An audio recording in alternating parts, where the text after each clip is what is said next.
Por gerações, os princípios cristãos vêm norteando aquilo que é certo e errado, principalmente no Ocidente. Você pode até não saber, mas muitas das coisas, ou talvez até todas, que você considera como corretas ou como erradas, todos esses princípios vieram da base cristã. O cristianismo, ele é como um alicerce para o Ocidente. Não matarás, não roubarás, não usurparás, não cobiçarás aquilo que não é seu, não cobiçarás a mulher do próximo. Todos esses princípios vieram do cristianismo e de alguma forma se incorporaram à nossa sociedade, ao nosso modo de viver, mesmo que você não seja cristão. São essas as ideias que você tem como certo e errado, tudo vindo do cristianismo. Eles são princípios relativamente fáceis de se compreender, não são completamente abertos para interpretações. Então, quando você fala não cobiçarás, não sentirá inveja, não ficará amaldiçoando o que o próximo tem porque você não tem. Quando você ouve esse tipo de coisa é muito simples, é só você não fazer isso, não tem abertura para a interpretação. Pois bem, o Papa Francisco, que diga-se de passagem é argentino, você faz o que quiser com essa informação, ele fez um pronunciamento para o, abre aspas, primeiro encontro virtual dos juízes, membros do Comitê para os Direitos Sociais da África e do Continente Americano. Esse é o nome do encontro. Blá blá blá blá blá blá, Direitos Sociais da África e do Continente Americano. Continente americano, onde nós estamos, América do Sul, América do Norte. Então você sabe que são decisões que vão direta ou indiretamente nos afetar. Acredite você se quiser, meus amigos. O Papa Francisco, ele simplesmente relativizou o direito à propriedade privada nesse pronunciamento que ele fez. Saca só o que ele falou. Construamos a nova justiça social, admitindo que a tradição cristã nunca reconheceu como absoluto e intocável o direito à propriedade privada e sempre sublinhou a função social de todas as suas formas. O direito de propriedade é um direito natural secundário, derivado do direito que todos têm, nascido do destino universal dos bens criados. Não há justiça social que possa ser baseada na iniquidade, ou seja, aquilo que não vem de Cristo, aquilo que não é sagrado, o que pressupõe a concentração da riqueza. Para você que não entendeu exatamente, eu vou explicar para você.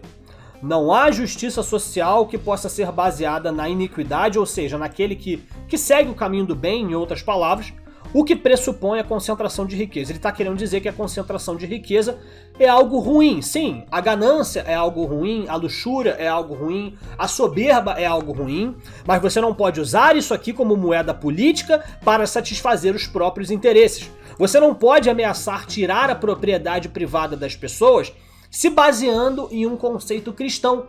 Isso, na verdade, é muito pior, é um pecado 1000 vezes maior do que a própria ganância, do que a própria luxúria. Então, sério, parece que eu tô vendo Boulos falando aqui. As propriedades têm que cumprir a sua função social, que é o que o Papa Francisco tá falando aqui.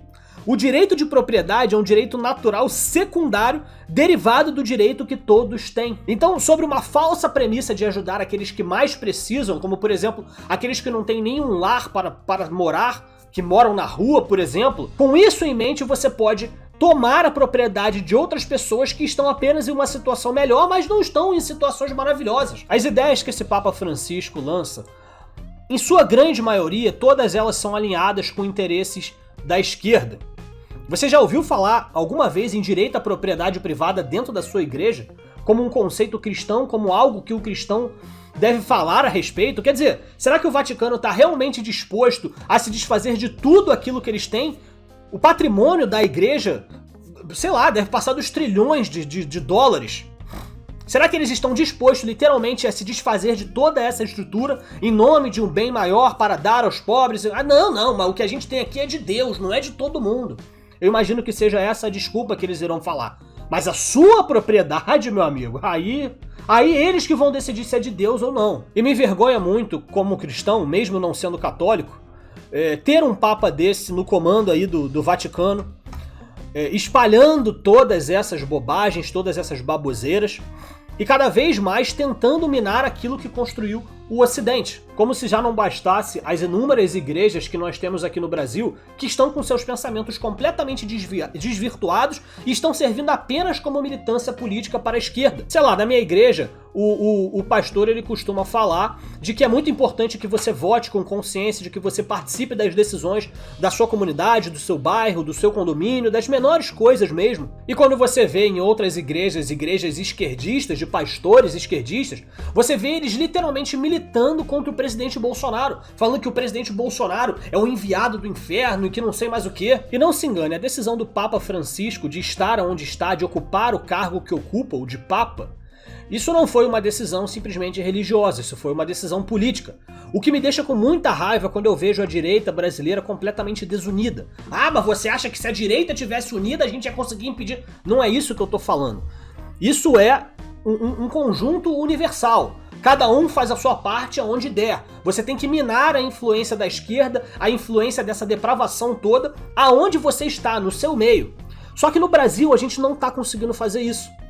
O Bolsonaro ele apareceu como uma esperança, mas por algum motivo as pessoas não estão mais rodeando o presidente Bolsonaro como a figura central ali da direita. Tá cada um com o ego inflado, cada um querendo pegar uma parte do bolo. Então nós temos aí, por exemplo, os olhos verdes, nós temos os militares tentando boicotar o governo, nós temos o pessoal que é fiel ao presidente Bolsonaro, temos aquelas pessoas que acham que são verdadeiros Olavo de Carvalho, que tudo que eles falam é a coisa mais certa do mundo, que só eles têm a solução pra tudo e que se você não ouvi-los, você é um idiota completo.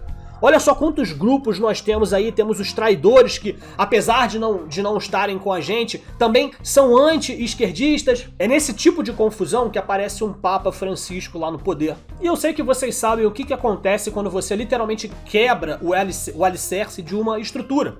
Quando você quebra o alicerce, no nosso caso, eu tô falando quando você acaba com os princípios que norteiam o Ocidente durante centenas e milênios, você pode ter certeza de que vai tudo para o beleléu, tudo vai dar errado e os poderosos vão poder finalmente colocar a mão aonde eles querem. E daí você pode enumerar Amazônia, recursos naturais, etc, etc. Tá certo, meus amigos? Precisamos ficar atentos. Por esse vídeo é isso, meus amigos. Eu gostaria de saber a opinião de vocês, se vocês ficaram sabendo dessa história aí do Papa Francisco, dele relativizar a propriedade privada. Realmente é algo muito sério. Vou pedir para você deixar o seu like e agradecer a sua atenção aqui até esse momento, beleza? Não se esqueçam de se inscrever no canal e compartilhar esse vídeo com seus amigos. Até o próximo vídeo. Fiquem com Deus.